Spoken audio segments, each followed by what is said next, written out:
to go. Yay.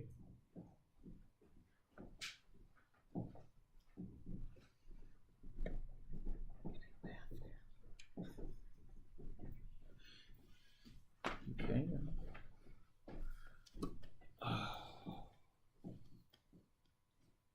Good evening. What happens when we die? Now, we can think of many philosophical arguments to answer this question. But in a very physical sense, there are a lot of necessary legal steps that must be taken when somebody passes away. Having been a funeral director for 15 months, I have seen and learned many of the things that are required when somebody does indeed pass away. And now, it's not a pleasant subject to talk about, especially when we're discussing aspects of death and arranging funerals and methods of disposition, but it's something that is very necessary for people to understand and be aware of. At the end of the day, we are all mortal human beings. And in light of this, it is critical for us to be aware of the different circumstances that can arise that we create when we pass away. Now, first, when somebody has passed, a funeral home must be selected to handle all of the funeral arrangements. And then after this has happened, the funeral home will arrange for the removal of the deceased from the place of death to a morgue where they will be kept temporarily.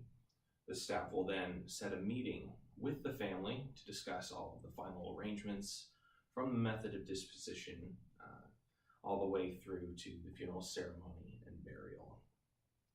After the arrangements have been decided upon, the funeral home staff must take upon themselves the process of filling out all of the necessary paperwork.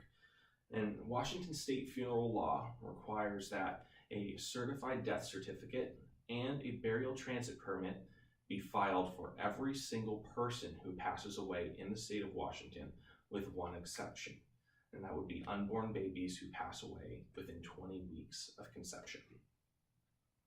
The funeral home will report directly to the Social Security Administration at the time of death, and the majority of the time they will also arrange for funeral honors for any veterans who have fallen. In the case of cremation, the funeral home must obtain a cremation authorization from the next of kin or the direct representative of the estate.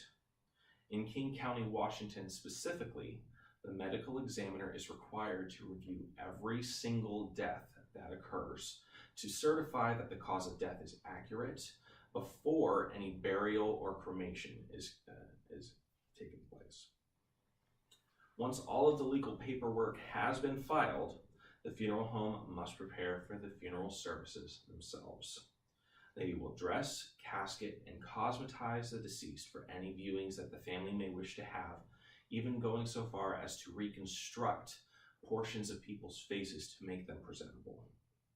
They can coordinate with the facility for any ceremonies that may happen, whether those are funeral services where the body is present or memorial services when the body is not present.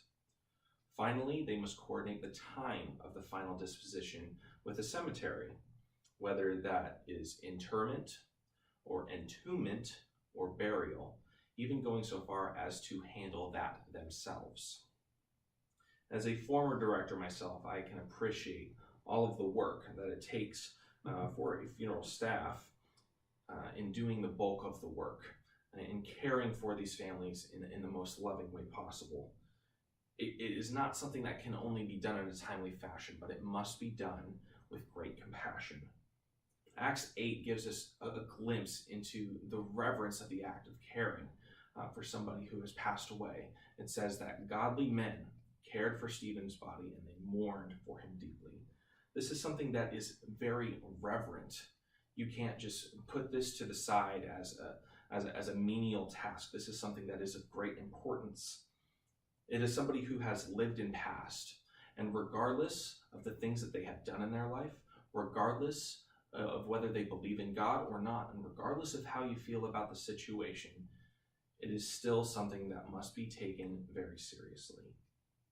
God has called us to care for those who are in distress, and I personally cannot think of a better way to do this than to minister to those families whose loved ones have passed away and who desperately need the love of God in a dark time. Thank you.